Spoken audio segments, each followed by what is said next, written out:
The CSU Rams football team came into this season looking to improve off of last year's 4-8 team. Head coach Jim McElwain set high goals for this team that sought to make it to a bowl game for the first time since 2008. The road for bowl contention started in Denver as the Rams looked to defeat the CU Buffaloes for the second consecutive year in the Rocky Mountain Showdown at Mile High Stadium. Going into the game, Coach McElwain had not named his starting quarterback, but by game time it was decided that junior Garrett Grayson would return as starter from last year's squad. Grayson struggled in this game though and didn't get much help from his receivers. There were many dropped passes that killed drives for the Rams, which led to their early 10-point deficit. The CSU special teams play kept the Rams in the game though, with a punt return for a touchdown and an 84-yard kickoff return that set up another touchdown to give CSU its first lead of the game.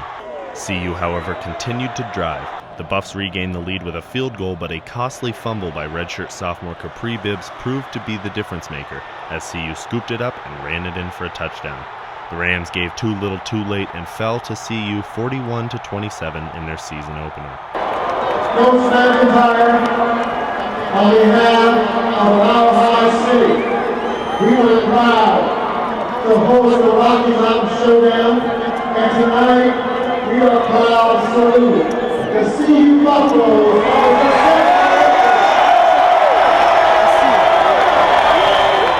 Their record fell to 0-2 after Tulsa put the Rams away on a field goal as time expired.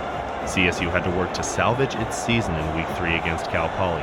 With number 1 Alabama coming up, the Rams needed a win to avoid a likely 0-4 start. Fortunately, they got off to a hot start thanks to a balanced offense. Grayson finished with 297 passing yards, and the team rushed for 236 more yards as CSU routed Cal Poly 34-17. A 17-point win against an FCS opponent served as a slight confidence booster, but the Rams would need much more than that to compete with the top team in the country. Coach McElwain returned to Tuscaloosa, Alabama to take on his former team as a heavy underdog. I'm expecting just a blowout from the start and hoping that we can get the third-string guys in there in the fourth quarter. Can we get a score prediction? My score prediction, what I've been saying all along, I'm going to say 42-10. Maybe 42-10 victory today. I guarantee a win. What do you think the score is going to be? Probably like 98-0. I'll probably go 10 to 35-ish. 38-10. 42-14. 38-17 Alabama. We do not have a chance. I will be honest and open here. If we can score 20 points, I'll be happy. CSU 3, Alabama 50. So the Rams weren't getting too much love even from the CSU faithful. The Rams came out strong in this one in front of a packed house with more than 100,000 screaming Alabama fans. The Rams defense kept the Crimson Tide off the board for the first 2 drives before giving up a rushing touchdown. The Bama special teams then made the play of the game to block a CSU punt and run it into the end zone early in the second quarter to put the Tide up 14-0. After a field goal, Alabama took a 17-point lead into halftime, but it was all CSU in the third quarter. The Rams defense dominated Alabama, and their offense even put a few points on the board with 2 field goals. A victory for the Rams was looking less impossible as the fourth quarter started, as they only trailed by 11. But the dream proved too good to be true as the Crimson Tide offense woke up and finally put CSU away. The Rams lost this one 31-6, but Alabama coach Nick Saban was not very happy with the way his team played. We want to be able to go dictate with our intensity, sense of urgency, preparation, everything that we have to do so that we can be more dominant and more consistent in a game. And I don't think we did that tonight. And that was our goal going into the game. Now you got to give Colorado State a lot of credit. Their players played hard. They did a really good job. Mac did a great job in terms of having his guys prepared. Did a lot of screens and junk stuff that, we hadn't really prepared for, much with a lot of new guys playing in the secondary. But offensively, we couldn't run the ball with any consistency or effectiveness. And even though we did a pretty good job passing, there had to be 4 or 5 times we moved the ball down the field and get, just outside the red zone, and something happened. Now, moral victories don't exist much in sports, but the Rams' loss to Alabama was pretty much as close as it gets. But a loss is still a loss, and the Rams needed to use some of their momentum and return home to play a struggling UTEP team. CSU's defense did not pick up where it left off in Tuscaloosa, though. The Rams gave up nearly 500 yards of offense to the Miners, but Capri Bibbs' 147 rushing yards and 3 touchdowns carried the Rams to a 59-42 win.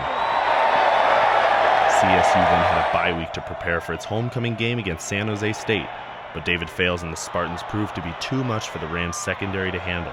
The deep balls scorched the Rams' safeties as they gave up 3 touchdown passes of 62 yards or more. Fales' 431 passing yards helped the Spartans float by CSU 34-27 in front of Hughes Stadium's largest crowd in more than 2 years. Coach Mack was visibly disappointed after the game about his team's performance. You know, it was a fantastic crowd out there. I just feel sick for the homecoming crowd that came out to support these guys, and we didn't send them home with a win. Things didn't get any easier for the Rams going into the next week. They hit the road for Laramie, Wyoming for the annual Border War, a game that CSU hadn't won since 2008 and wasn't favored to win this year either. The Rams really didn't care who was supposed to win, though. They rode Capri Bibbs in a heavy rushing attack to put up 52 points against the Cowboys. More impressive than the offensive output by CSU was its ability to effectively shut down Brett Smith and the Wyoming offense. The Rams seniors couldn't be more thrilled about holding the bronze boot for the first time. It was a great win for so many people that this rivalry means so much to. I'm really happy for our seniors. A couple of them told me there towards the end of the game, that they'd never seen the boot, and that really hit me. And I can't tell you how proud I am of how we prepared. How proud I am of our guys and our coaching staff, and really the win for the organization. And we've got a long ways to go, but as you guys have, I've told you now, I like this team, and now it's a matter of what we learn from this win moving forward. And after pulling off a victory on the road against winless Hawaii, CSU returned home toting a 4-4 record to take on its toughest opponent of the second half of the season. The Boise State Broncos came into Hughes Stadium looking to expand on their Mountain Division lead.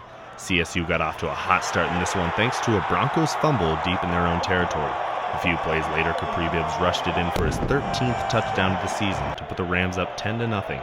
From then on, though, it was all Broncos as their quarterback Grant Hendrick threw for 5 touchdown passes to beat the Rams 42-30. Next on the schedule for the Rams was the Nevada Wolfpack.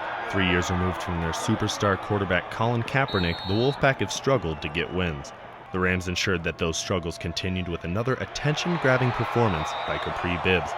Bibbs rushed for a CSU record 312 yards and found the end zone 4 times as the Rams ran away from the Wolfpack in the second half to win 38-17. Bibbs was beginning to garner national attention with an FBS leading 19 rushing touchdowns, but Coach Mack isn't one to let the individual steal all the credit. Capri did what he was supposed to do. Okay, let's get that figured out right now. The guys up front didn't quite get the second level guys on the ground like they needed to, and all of a sudden after halftime, what happened?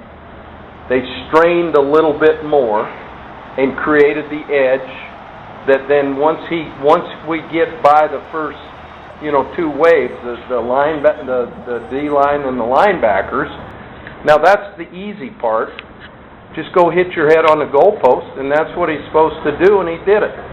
Bibbs was determined to keep proving his worth, though, and did so against New Mexico. He rushed for a Mountain West Conference record 6 touchdowns in Albuquerque in a 108-point shootout against the Lobos.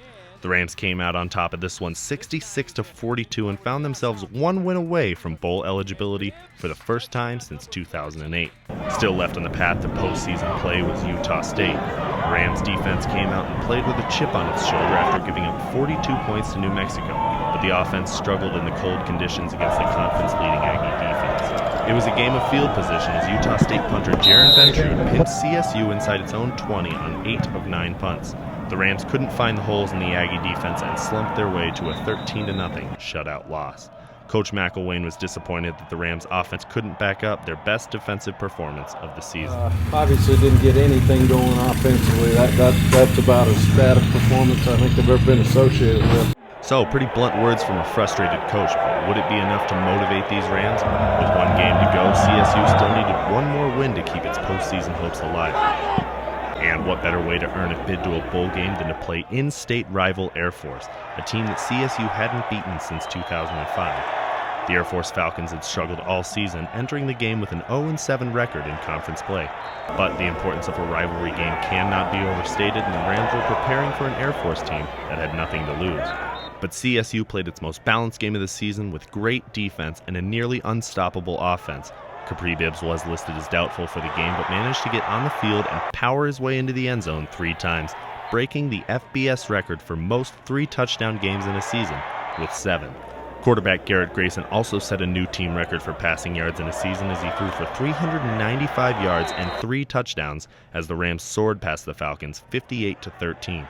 Senior center Weston Richburg made his 49th career start as a Ram and couldn't have been more pleased with the way the game went. I think it was a very, very complete effort by us in every phase. I think, I was just really impressed with our defense. I think they did a great job.